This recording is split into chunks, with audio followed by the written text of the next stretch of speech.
U.S. President Donald Trump and Russian President Vladimir Putin have spent weeks trading threats to restart nuclear tests, an escalation kicked off by Putin's boasts about tests of the Poseidon nuclear-powered missile in late October. Days later, Trump declared that he had ordered the first U.S. nuclear test in 3 decades. The leader's provocative public statements, including a Russian reply that it too would explore restarting nuclear weapons testing, have raised global concerns about a new nuclear arms race.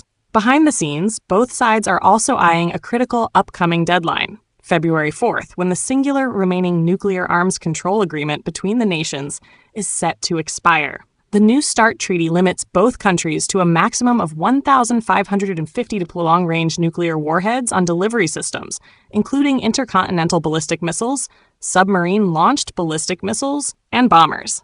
After a 5-year extension signed by President Joe Biden, the treaty is set to expire early next year, with little indication of momentum towards a new agreement. Trump's National Security Council called a meeting with nuclear weapons experts during the lead-up to summit between Trump and Putin in August, according to 4 sources familiar with the meeting. The wide-ranging discussion included the potential benefits of extending the current cap on deployed nuclear weapons that the U.S. and Russia have agreed to, whether or not to expand the size of the U.S. nuclear arsenal, and the status of the U.S. nuclear triad.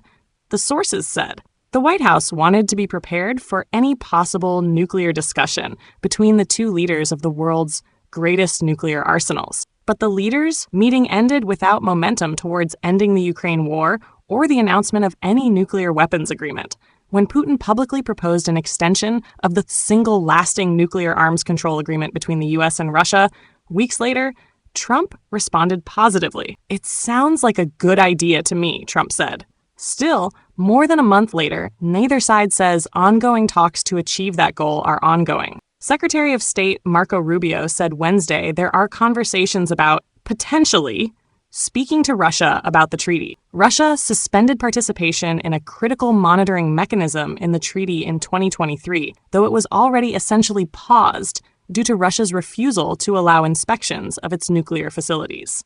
Those inspections were paused during the COVID-19 pandemic, but never resumed after the pandemic ended, largely because of U.S. opposition over Russia's invasion of Ukraine. Still, both sides appear to have maintained adherence to the treaty's cap on strategic nuclear weapons. Questions over whether or not those caps will remain in place come as the Russians are testing new nuclear systems, though there are no reports of warhead testing. And the Chinese are rapidly developing and expanding their nuclear and ballistic arsenal. Experts are not worried about an overnight calamity if there is no form of an agreed-to cap, but it would be the first time in decades the U.S. and Russia could deploy long-range nuclear weapons without restraint. That situation could trigger dangerous miscalculations. The biggest worry is that for the first time since 1991, the U.S. would not have any mutual restraint with Russia on strategic weapons, said Corey Hinderstein, the vice president for studies at the Carnegie Endowment for Nuclear Peace.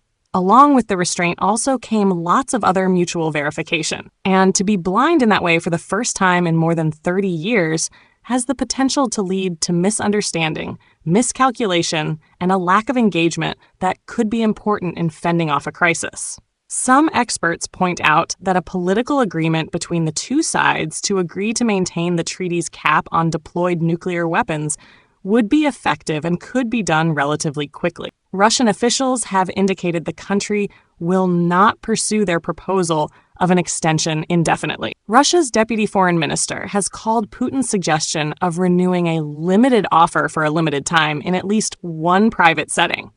One source familiar with the remarks said, "The U.S. has not officially responded to Russia's proposal," 2 sources said.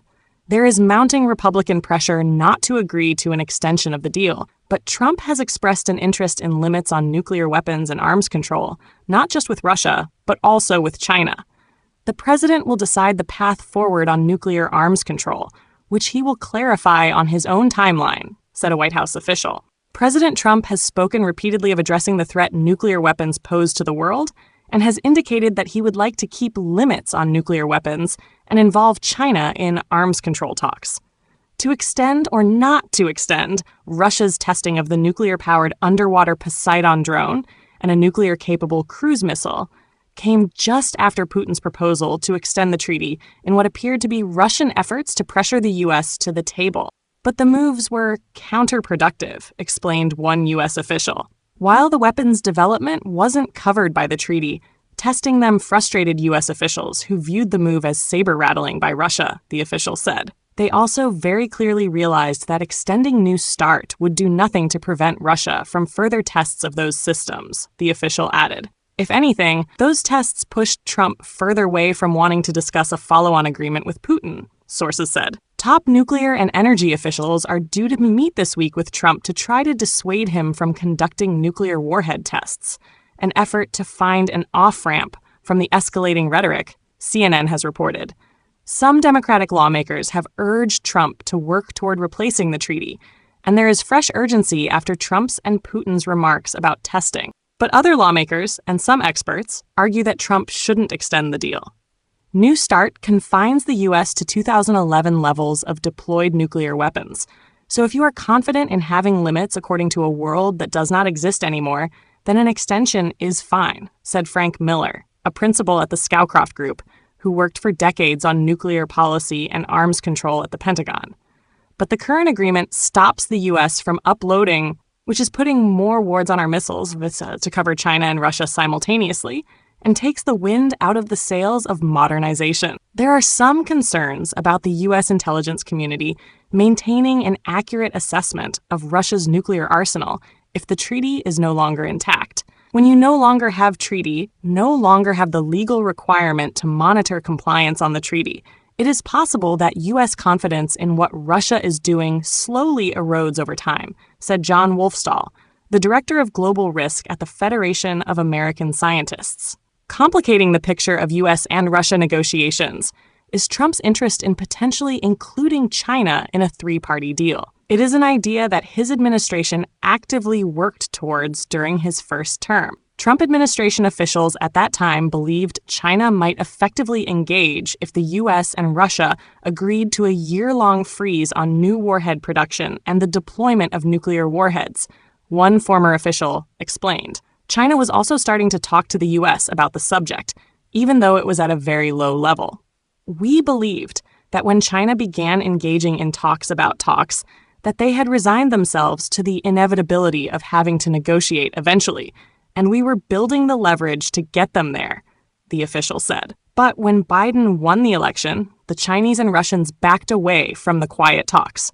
Biden swiftly extended New START for 5 years, putting the issue directly in Trump's plate once again. With China's nuclear buildup ongoing, many believe that China will not come to the table for talks until it has reached parity with the U.S.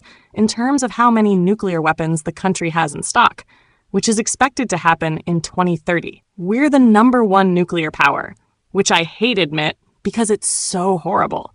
It's such a horrible situation if it ever had to be used. Russia's second, China's a distant third, but they'll catch us within 4 or 5 years, Trump said earlier this month. We're maybe working on a plan to denuclearize the three of us. U.S. officials say there is no current plan being actively worked on to drive a trilateral deal.